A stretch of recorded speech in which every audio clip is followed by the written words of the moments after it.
بسم اللہ الرحمن الرحیم۔ حضرت محمد صلی اللہ علیہ وسلم نے ارشاد فرمایا، جس کا مفہوم ہے رسول اللہ صلی اللہ علیہ وسلم نے چند لوگوں کو کچھ عطیہ دیا اور ساتھ وہاں موجود تھے۔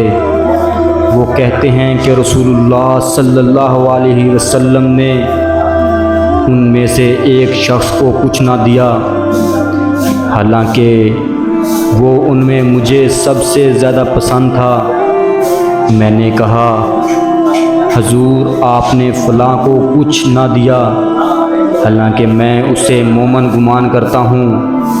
آپ صلی اللہ علیہ وسلم نے فرمایا، مومن یا مسلمان؟ میں تھوڑی دیر چپ رہ کر پھر پہلی بات دہرانے لگا۔ حضور صلی اللہ علیہ وسلم نے بھی دوبارہ وہی جواب دیا۔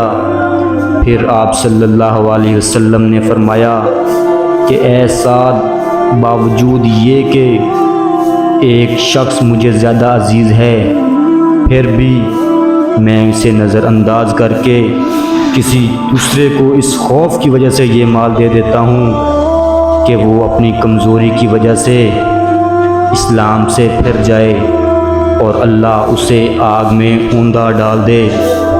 صحیح بخاری، حدیث نمبر 27۔